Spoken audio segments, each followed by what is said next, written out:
चुनमुन के पास मिट्टी की एक सुंदर गुल्लक थी, गुड्डे के आकार की। उस गुड्डे के सिर पर एक लंबा छेद था, जिससे चुनमुन उसके अंदर सिक्के डालती थी। उसकी मम्मी रोज उसे एक सिक्का देती थीं। चुनमुन गुल्लक को हिलाती थी तो खनखन की आवाज के साथ सिक्के हिलते थे। इससे चुनमुन को पता चल जाता था कि गुल्लक अभी थोड़ी खाली है। फिर एक दिन ऐसा हुआ कि उसने गुल्लक को धीरे से हिलाया, लेकिन कोई आवाज ही नहीं आई। उसने फिर से थोड़ा जोर से गुल्लक को हिलाया, फिर भी आवाज नहीं हुई।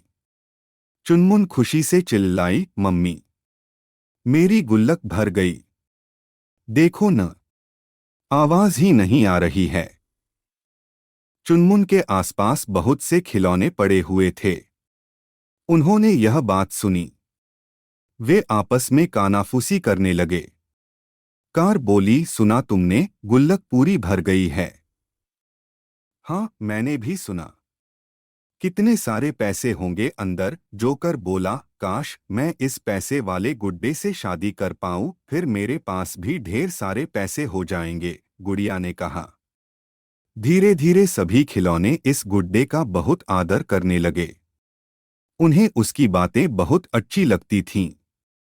खिलौने उसकी तारीफ करते और कहते, देखो कैसी राजकुमार जैसी छवि है। अब तो हिलाने से भी आवाज नहीं करता। अरे, बड़े लोग ऐसे ही होते हैं। हाँ भाई, जब आपके पास पैसा हो तो अपने आप ऐसी सभ्यता आ जाती है। इस तरह सब खिलौने उसके आसपास मंडराते रहते थे। कुछ दिनों के बाद चुनमुन का जन्मदिन आया। वह बहुत खुश थी, क्योंकि वह समय आ गया था जब उसे अपनी गुल्लक के पैसे निकालने थे। उसे यह गुल्लक बहुत पसंद थी, इसीलिए मम्मी ने उसके लिए इसी तरह की और गुल्लक लाकर रखी थी, एक और सुंदर गुड्डा। चुनमुन अपने कमरे में आई और पुरानी गुल्लक को उठाकर नई गुल्लक उसकी जगह रख दी। उसने नई गुल्लक को हिलाकर देखा।